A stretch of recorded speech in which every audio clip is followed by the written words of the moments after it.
Today I'll be talking about interventions. Intervention is a technique that can be used to save more lives. What it's about is family members and friends getting together with love to convince their person or people of a problem with alcohol and drugs to go for help.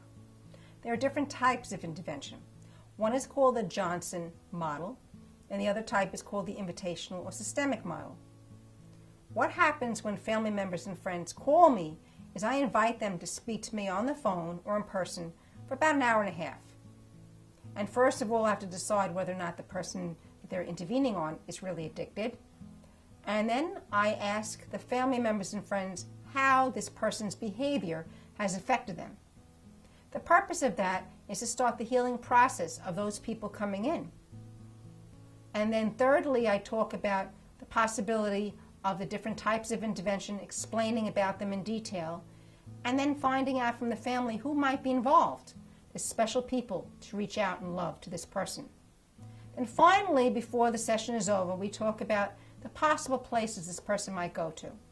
Maybe an inpatient rehab, maybe an intensive outpatient, maybe going to AA meetings and a counselor, depending on the family's needs and depending on the individual's needs. When the intervention is started, I take the entire weekend to work with the family. And everybody involved in the intervention must make a commitment for all day Saturday and as much as Sunday as we need. I talk about, first of all, the disease of addiction within the family, friends, and the alcoholic. And then I talk about how it's been affecting each person in detail who was there. And then looking at the process of the beginning stages of when you really love that person. What that person was like when he was much younger or she was much younger. Who she really is. Because we're going to contact that person in the process of the intervention and reach out to that person that you loved. Then, after the intervention is completed with the addict, the alcoholic, and the family members, then family members take that person or people to treatment.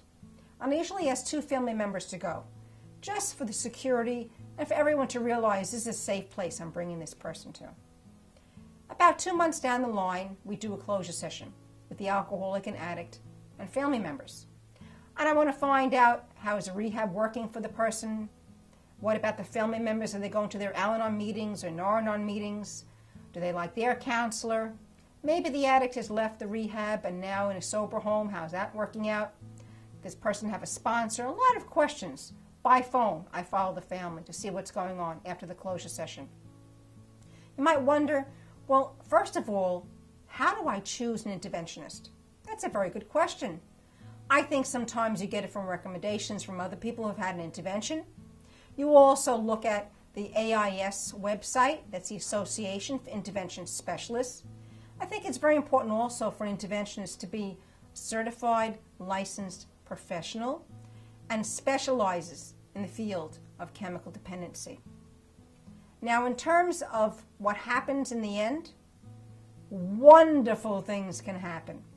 After the closure session is done, perhaps your addict or alcoholic is in recovery one day at a time. Perhaps the family members and friends are in recovery themselves. And the end result can be peace and serenity. I would like to take a slogan from AA. You can have a life beyond your wildest dreams. Just have the courage to start. Thank you.